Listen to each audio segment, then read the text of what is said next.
नमस्कार। जैसा कि हम सब जानते हैं और हमारा दैनिक जीवन में ये अनुभव भी रहा है कि कभी दिन बड़े होते हैं, कभी दिन छोटे होते हैं, सूर्योदय जल्दी हो जाता है, सूर्यास्त देर तक होता है। और इसका हमने देखा है कि मौसम के साथ में संबंध रहता है। तो दैनिक चर्या में हम सूर्य को जिस प्रकार से गति करता हुआ देखते हैं और इसका मौसम से संबंध जोड़ते हैं, इस विषय को और स्पष्ट करने के लिए और साधारण रूप से सर्वसुलभ हो सके, इसके लिए मैं आज गुरुदेव को आमंत्रित करता हूं। और मैं आपसे ये जानने का प्रयास करूंगा कि कहते हैं कि सूर्य संक्रांति इतने तारीख को हो गई, फिर अगली सूर्य संक्रांति इतने तारीख को हो जाएगी। तो ये संक्रांति क्या है और मौसम से इसका क्या लेना देना है, दिन रात से क्या लेना देना है, ये सब बहुत आवश्यक और साधारण विषय हैं, लेकिन फिर भी मैं आपसे इस विषय में जानना चाहूँगा। तो कृपया आपसे निवेदन है कि इस विषय में हमें कुछ बताने का कष्ट करें। नमस्कार बंधुओं, ज्योतिष हरीश चैनल पर आप सबका स्वागत, अभिनंदन। अखिलेश जी का भी अभिनंदन। अखिलेश जी विषय को इस प्रकार से रखते हैं ताकि ज्योतिष का विषय सर्वसाधारण में फैले, ये इनकी जिज्ञासा रहती है। तो आज इन्होंने ऋतुओं पर और शरद संपात और संक्रांति के बारे में प्रश्न खड़ा किया है। भारत में 6 ऋतुएं मानी गई है और ऋतुओं का संबंध ये हम जानते हैं कि सूर्य संक्रांतियों से है, मात्र चंद्रमा से नहीं है। चंद्रमा इसमें कहीं नहीं आता। हमारे महीने, हमारी परंपराएं चंद्रमा पर आधारित रही हैं, परंतु ऋतुओं का जो हमने मान्यता दी है वह वास्तविक सूर्य संक्रांतियों पे दी है, और वो भी सायन सूर्य संक्रांतियों पे दी है। सायन और निर्यन इस विषय को बाद में लेते हैं। कौन सी संक्रांति में कौन सी ऋतु होती है, इन सब का संचालन किस प्रकार होता है, तो 2 प्रकार की चीज़ें हैं। एक तो उत्तरायण दक्षिणायन और दूसरा आता है संपात।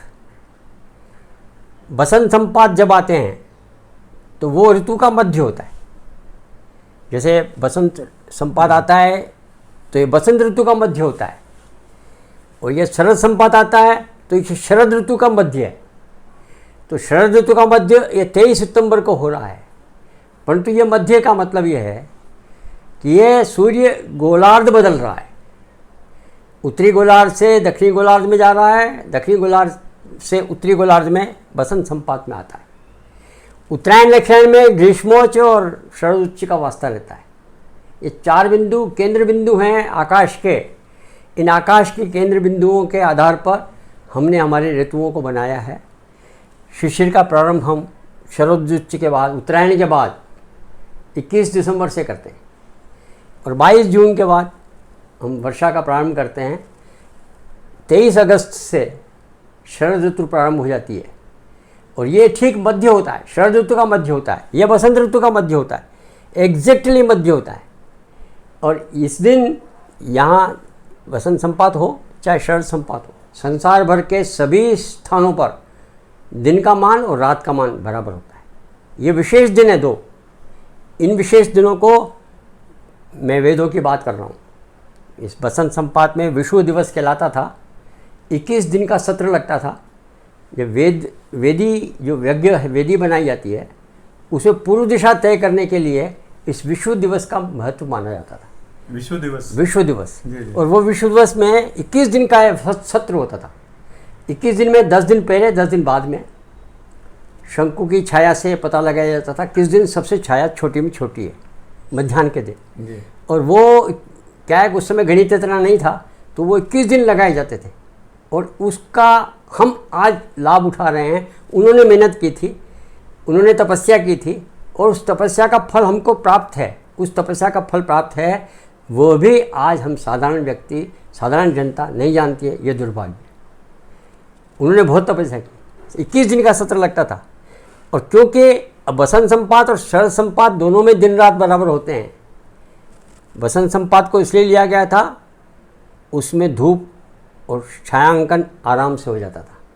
इस समय बरसात हो जाती है या बरसात के बादल होते हैं, इस कारण से शरद संपात के समय इसकी गणना करना कठिन होता है। परंतु ये जानकारी निश्चित थी कि शरद संपात के दिन या बसंत संपात के दिन संसार भर में दिन और रात बराबर होते हैं। और ये शरद संपात 23 सितंबर को इस बार सूर्य संक्रांति आ रही है, यानी तुला राशि में सूर्य जाने वाला है, सायन सूर्य। आजकल 24 डिग्री का फर्क पड़ गया है दोनों में, नक्षत्र के आधार पे। और इसको कहते हैं, इसको एनांश कहते हैं। और वो 12:21 पर उस दिन यदि शंकु की छाया ली जाएगी तो हर स्थान का हम अक्षांश अक्ष प्रभाग याद कर सकते हैं। और ये भारत हमने किया भी था, कई बार किया है। आपने अपने शंकु से करके हम विद्यार्थियों को दिखाया था। हाँ। और वो शंकु हमारे पास है भी, और इस शंकु से हम करते थे।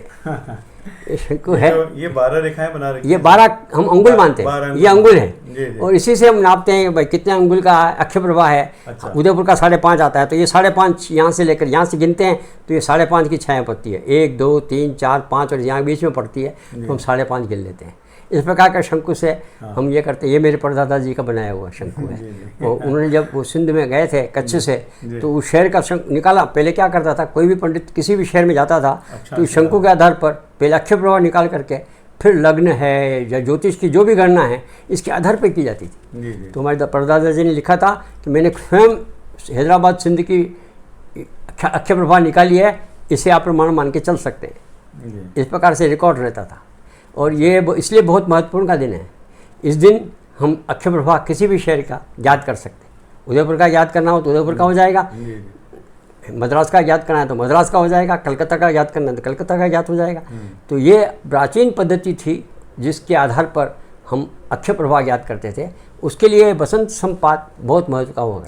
ये मार्च में 22, ये 21 मार्च का आता है। 21 हाँ, ये 23 सितंबर को आता है। इस बार 23 सितंबर को 12:21 पर राशि परिवर्तन हो रहा है। और एग्जैक्टली उदयपुर के लिए तो बहुत ही बढ़िया है। उस दिन एग्जैक्टली, वैसे तो क्या एक दिन का फर्क रहता है कि मान लो ये संपात कहीं कलकत्ता के पास हो रहा होता है या कभी और दूर हो रहा, जापान के पास हो रहा होता है, तो कभी अमेरिका की तरफ होता है। तो इस बार ये उदयपुर के बिल्कुल नज़दीक है, तो उदयपुर में आज ये रिजल्ट बहुत ज़्यादा करेक्ट आएंगे। मध्याह्न के आसपास, मध्याह्न के बिल्कुल निकट है। हाँ। कुछ मिनटों का ही फर्क है, इसलिए यहाँ रिजल्ट बहुत ही करेक्ट आएंगे।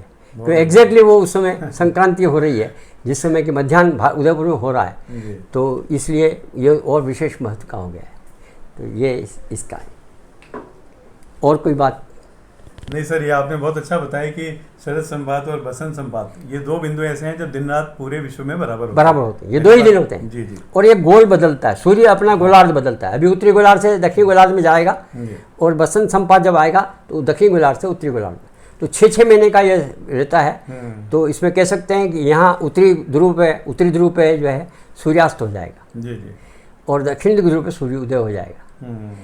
तो ये 6 महीना कुंभकर्ण का दिन और कुंभकर्ण की रात जो कहते थे, अच्छा, तो वो इसी उत्तरी ध्रुव पर और दक्षिणी ध्रुव पर 6 महीना का दिन और 6 महीने का रात रहता है। तो वो 6 महीने के दिन और रात, ये गणनाएं हमारे ऋषि मुनि ने किए। ये कितनी बड़ी बात है, ये समझने की बात ये है। और आज मैं चाहता हूँ कि हमारे सेकेंडरी स्कूल शिक्षा में आकाशीय ज्ञान होना चाहिए, जो सर्वसाधारण को ज्ञान होना चाहिए। जबकि हमारे साधारण व्यक्ति को इसका ज्ञान हुआ करता था। अब इससे हम दूर हो गए, क्योंकि शहरों में तो बिल्कुल ही गायब हो गया। जी जी। पर आप जो विषय ले रहे हैं सर, और आपकी जो व्याख्या है, उससे हम सब लाभान्वित हो रहे हैं। और धीरे धीरे हम भी आगे चल करके बच्चों को या आगे की पीढ़ी को इस चीज़ को हस्तांतरित करेंगे। और ये वास्तव में इसकी बड़ी आवश्यकता है, क्योंकि अब सबके हाथ में लैपटॉप और कंप्यूटर आ चुके हैं।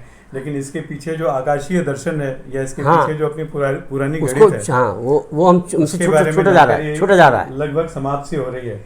कक्षाओं में पढ़ाया नहीं जा रहा, तो ये बहुत मेरे हिसाब से 9वीं 10वीं में आकाशीय दर्शन एक विषय होना चाहिए, जिसमें साधारण ज्ञान, ऋतु का ज्ञान, हमारी ऋतु कैसे बन रही है, ऋतु क्यों हो रही है, कैसे मान्यता बनी, और पहले 5 ऋतुएं थी, फिर 6 ऋतुएं हुई, ये सब ज्ञान होना चाहिए।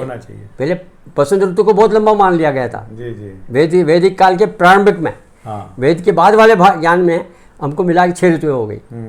पहले ऋतु को शीर्ष और ये दोनों एक साथ मिक्सचर हो गया था, क्योंकि उतने धीरे धीरे कैसे बना, कैसे डेवलप हुआ, ये भी जानना जरूरी है। जी जी। अच्छा, मेरे मन में एक जिज्ञासा और भी आ रही है। बोले कि जैसे हमारे श्रोता हैं, इनके मन में बहुत सारे प्रश्न आते होंगे, तो अगर वो लोग अपने प्रश्न भेजें, वो प्रश्न भेजें, कमेंट में अगर भेजें, तो हम उनको कभी ऐसा भी समय लगेगा कि ऑनलाइन, हाँ, ऑनलाइन से कर लेंगे, बिल्कुल। उनको निमंत्रण भेजेंगे और ऑनलाइन से भी इंटरव्यू हो जाएगा, इसको ऑनलाइन जो है इंटरव्यू का भी कर लेंगे, लाइव टेलीकास्ट कर लेंगे यूट्यूब पर। तो ये भी एक नहीं, ये अच्छी विधा रहेगी जी। और व्यापकता भी बढ़ेगी। जी। और हम चाहते हैं कि वास्तव में जो आकाश दर्शन है, ज्योतिष का जो मूल उदाहरणाएं जहाँ से बनी हैं, वो स्पष्ट रूप से समाज के अंदर जाए, और यही हमारा उद्देश्य है। आप सबको निवेदन है, नमस्कार है, धन्यवाद है। बहुत बहुत धन्यवाद।